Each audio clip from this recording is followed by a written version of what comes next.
Hey everyone, welcome to the Mobile User Acquisition Show. In the Mobile User Acquisition Show, we feature interviews with the smartest folks in mobile and growth who share invaluable, actionable, tactical insights on every aspect of mobile growth and marketing, not to mention some adjacent areas just as well. The Mobile User Acquisition Show is presented by me, Shamant Rao, CEO of the mobile growth marketing firm Rocketship HQ, and produced by Karishma Sundaram, our superstar content marketing manager at Rocketship HQ. Each episode includes strategies, tips, and pointers from the leading edge of mobile growth marketing that you can use to unlock tremendous growth for your app in a sustainable and capital efficient manner. Our guest today is Danika Wilkinson. Danika is a product marketer at Social Point, where she's responsible for the overall high-level marketing strategy of one of their games. She strategizes all aspects of game marketing and guides UA specialists in performance analysis and optimisations. Today's conversation is an update on a topic that we discussed with Danika the last time we spoke with her on the Mobile UA show. Today, we talk about how Danika and her team completely revamped their creative process in order to break out of a creative rut. We go in depth about what inspired them to hit the reset button, what the elements of the reset looked like, what some of the challenges were, and how Danika brought different teams together to work toward a single goal to revamp their creative process altogether. There are so many insights in this conversation for those of us that can sometimes be hesitant to bring about big changes in teams' workflows, and also for those of us that are wanting to unlock new creative winners for their marketing teams. And I highly recommend this conversation. Very excited to welcome back Danika Wilkinson to the Mobile UA show. Danika, welcome back. Thanks for having me again. Very excited to have you.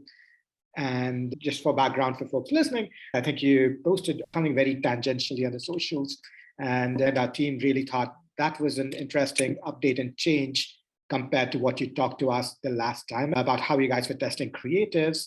I think this is a good point to really talk about, because for folks who are still wondering, you completely revamped your creative framework, and that is not easy, as we will all find out in the rest of this conversation. So we're definitely excited to have you talk about how you guys completely hit reset on your creative framework. So what inspired you and your team to hit the reset button on your creative framework? Back around the beginning of summer, we had a creative winner that had last us about a year that we were unable to beat no matter what we did. Basically, we'd gotten by for about a year just making a whole lot of iterations of this particular winner, but conceptually, we were never actually able to surpass the benchmark. Naturally, because we'd found this winner out of a certain creative process, which was kind of based around monthly ideation and production of maybe 10 to 12 original new concepts, we followed this same path, when really I think that this creative winner we had was born out of pure luck, and continuing to do the same thing over and over again wasn't going to find us a new winner. And so it was evident that after a year, nothing was coming out of this process. And so we realized that it was time to really take a step back, look at what was going on, and totally revitalize everything that we were doing. On top of that, we also realized that there was somewhat of a separation perhaps between our art team and our UA team. The UAs, for example, couldn't really understand where they were receiving certain creative assets that maybe weren't in line with the test results that they were seeing. And on the other side, the creative team couldn't really understand why the things they were producing weren't working. And they didn't know a lot about the specific KPIs, the specific metrics that went into that as well. So yeah, we basically took a step back. We started from square one and we built a whole new process from the ground up. We'll certainly talk about the team dynamics in a bit, but what I find very interesting and not always intuitive in what you said is how you said, look, we're not getting winners, and the current winner is a function of the current process. That's not always an obvious conclusion for a lot of people, because I think the somewhat obvious conclusion could be, oh, we don't have winners, that's because we don't have amazing inspiration, that's because we don't have breakout ideas. But sounds like you were like, we don't have winners because we don't have the process. And I find that to be very instructive. We had absolutely no shortage of ideas. I mean, we have a very creative team and an amazing amount of ideas, but the problem is, where do those ideas come from, and are they actually going to work, and how can we prove that they're going to work? The last time we spoke, you said you guys put a structure around where ideas are coming from. Tell us more what the structure was like. So like I said, we had absolutely no shortage of ideas with the previous system. Our art team were always responsible for coming up with the creative briefs. Quite often we would find that our decisions to either approve or disapprove certain creative ideas were born out of pure intuition, maybe, or maybe a vague idea around what we thought looked good or what we thought our audience would respond well to. So in the new framework, basically we decided to set a list of categories or guidelines to justify the production of a creative. And we had a very low threshold for what we call wildcard creatives, which is to say totally original creatives. So these categories include things like market insights, audience insights, what we see our competitors are doing, and also most importantly, the hard data, the hard learnings that we have from our own internal testing and also our own internal live campaigns. And I think the best thing about this is it also helps our creative team to not get lost when it comes to thinking of new ideas. They have a very specific structure where they have to ideate from. It also means that when we approve creatives, we have something to back us up. We can't just disapprove something based on a feeling. We disapprove something because it doesn't fit into the categories. And of course, the more boxes this creative idea ticks, the stronger it is. I like your analogy of the more boxes that it needs to tick. I think it helps the creative team know and understand how to come up with winners. And it helps your marketing teams to really have a very objective criteria for evaluating this. So like you said, it's not fuzzy anymore. Can you speak to the testing process itself? Because you did put a structure around the testing process. Can you speak to the cadence of this and the mechanics of this and how this was helpful? Another reason why we decided to revolutionize the entire framework was because there was this separation between what the UA team were testing, the results they were getting, and what the creative team were actually producing. And this was because our testing process previously was very ad hoc. We'd kind of just test things when we received them, send back the results when they were ready. And one of the core parts of our framework was making sure that there was a really strong synergy between testing, ideation, and production.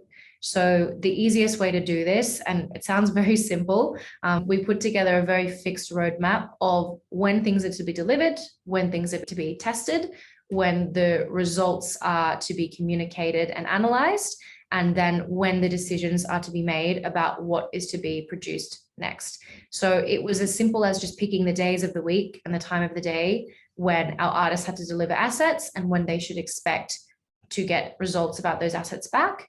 And so the UA team also know themselves when they have to test things, how long they have to test them, and when they have to then send the results back.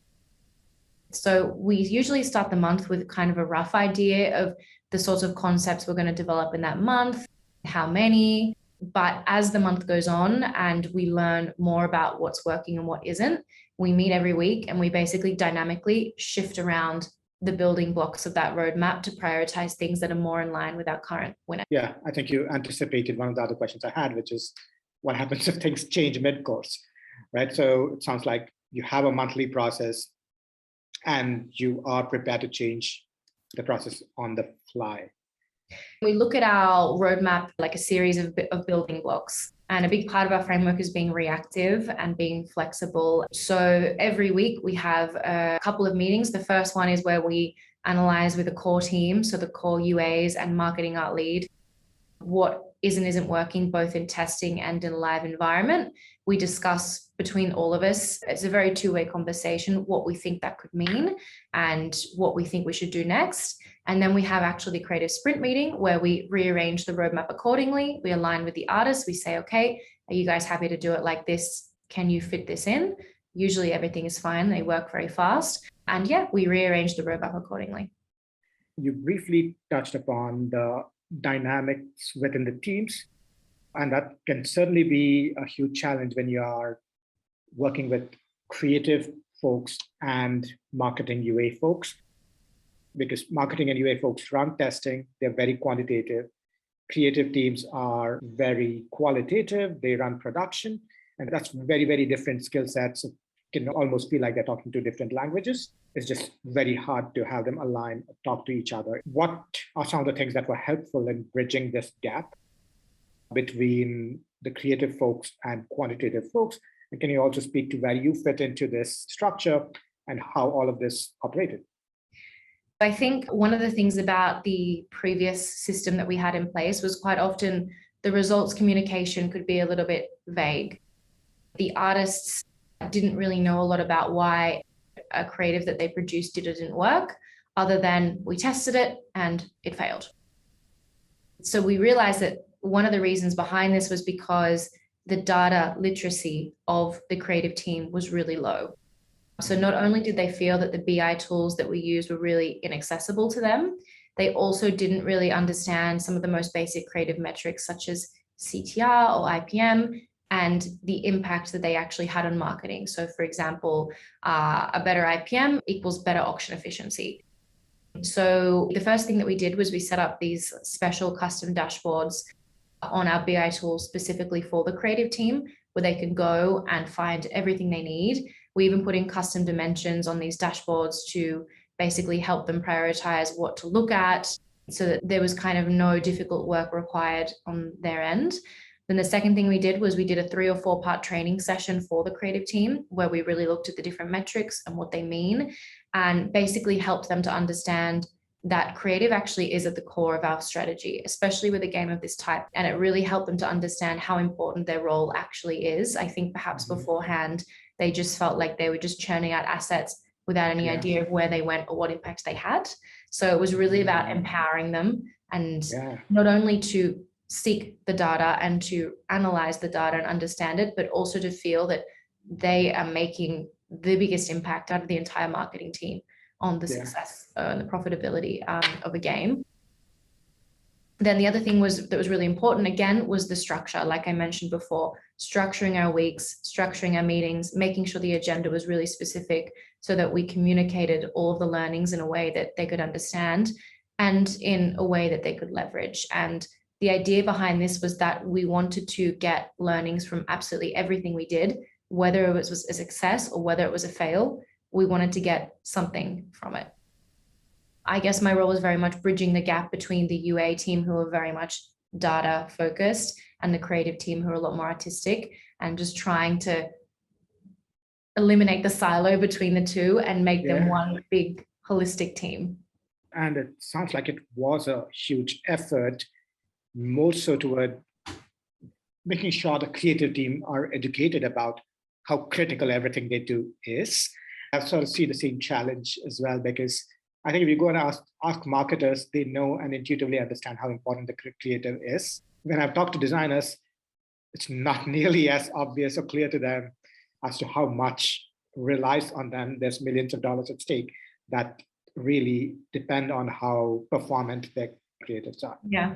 And what I also find impressive is how you said you simplify the data for the creative folks, because the data is there, but it can just be too much for somebody that isn't looking at data every day. I'm also just curious if there's anything comes to mind in terms of an example of how that data that was simplified for the creatives. So one thing that we did was that we tagged all of the creatives that we were producing. We grouped them into different concepts and also different visual skins. And then we actually have a bar graph with stacked columns where each stack is a different color and represents a different creative concept, and it represents the investment. So we can see across all of the live campaigns, the bigger a color gets, the more investment is being allocated to that specific concept. And if you can imagine, we had one big winner for about a year. That entire year, all of the bars are the same color.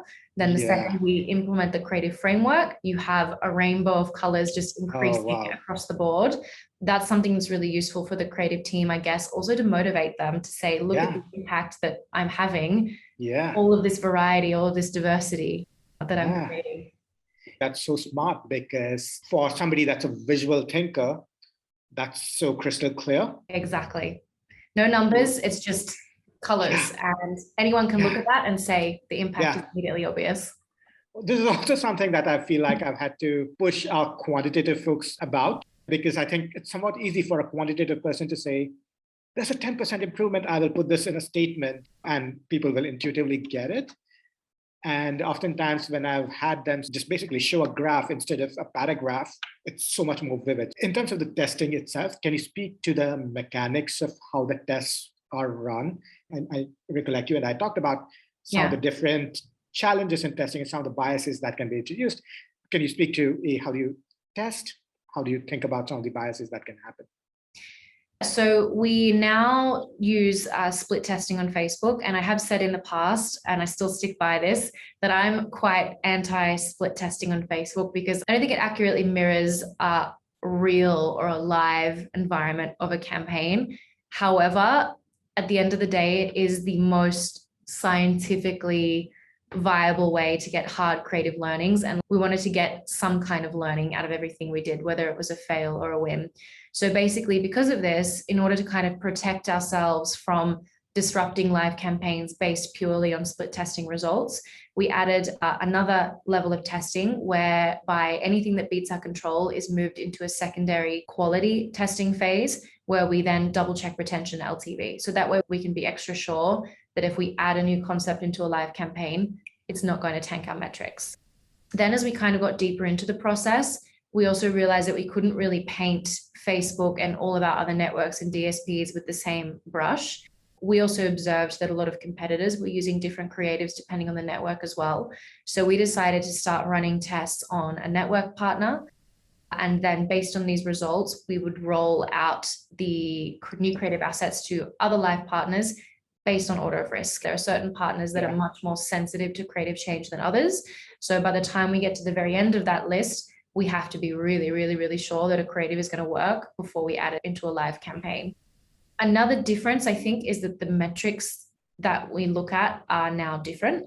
So previously we were very IPM centric, but if we are speaking specifically about Facebook, we have to remember that if you set up an MAI campaign, you're essentially telling Facebook, get me the cheapest installs you possibly can. And that's exactly what Facebook is going to try to do. So it makes a lot more sense to look at CPI. Obviously, on Facebook, the IPM can change depending on the placement that it gives you. We use automatic placements, so we don't really get any control over this. And also it changes depending on the format of the creative. Is it a banner? Is it a video? Or is it a playable? The game that I work with is primarily ads monetized. And as part of our overall marketing strategy, we find that going after the lower CPI tends to be much more sustainable and much more profitable. So we focus much more heavily now on what creative is achieving us the lowest CPI, as opposed to what creative is getting us the highest IPM. Then on network testing, as a difference, because obviously if it's not auto bid, well, then you need to be focused a bit more on IPM and CPM.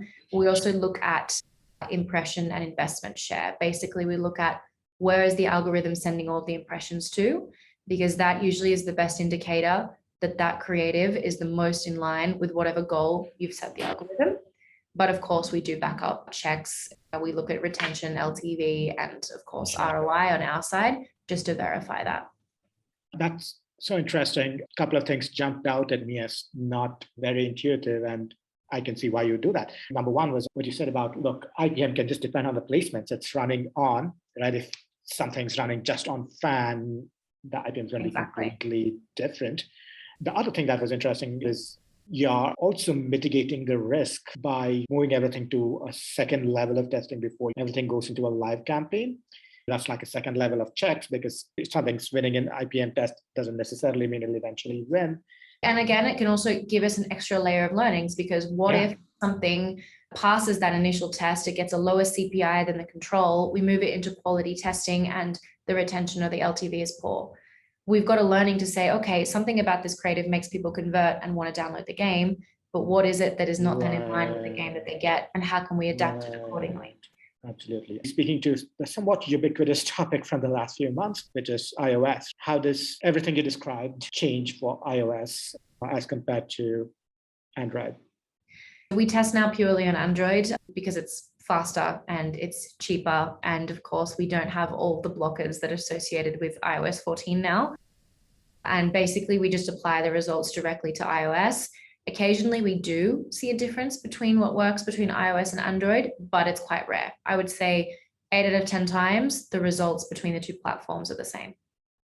Yeah, makes sense. It's faster, quicker, smoother. And also to speak to one aspect of the team dynamics, something that I'm very impressed by is that everything you described looks like a very far-reaching change, like from where the ideas come to how the testing happens to how the creative teams look at the metrics, how the communication happens. Basically, you're wanting to make multiple new trains run on time. And these are all new things for new people.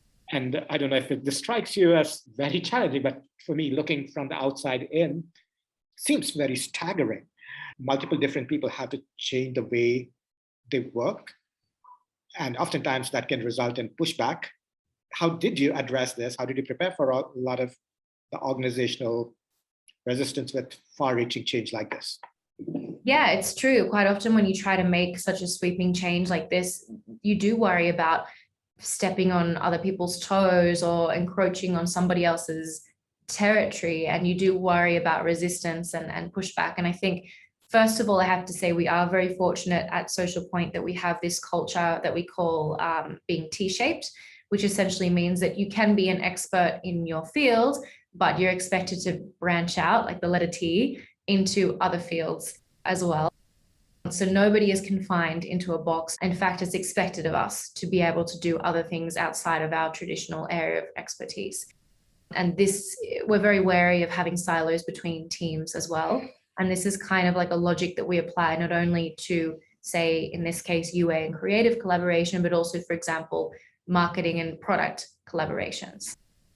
I would say the second thing is that I'm very fortunate to have a team who are extremely self-reflective and self-critical, and they were able to take a step back and say, okay, after a year, we've been working so hard, we've been coming up with all these original creative concepts and nothing has worked. Something needs to change here. And I would say I've got this amazing marketing art lead who was so open and so keen to learn more about data literacy, metrics. He wanted to understand how all the different partners worked and what do the ads look like for the users. And then on the other side, I have user acquisition specialists who are super empowered now to make creative decisions, who feel like all of their suggestions are valid and that nobody's sort of saying to them, hey, you're a UA person, you deal with numbers. Who are you to say that this creative works or this creative works? I have to say as well, I'm very lucky that the implementation of this framework has actually worked because it sort of justified it. I think maybe if it was a total failure, then I would be in a very different position today. Yeah. And I think I also have to mention that kind of one of our mantras within our team that we're always saying to ourselves is that we never get complacent and we always question everything. So we are always running sanity checks to challenge even our own processes. We do quarterly retrospectives. We're constantly trying to improve the framework.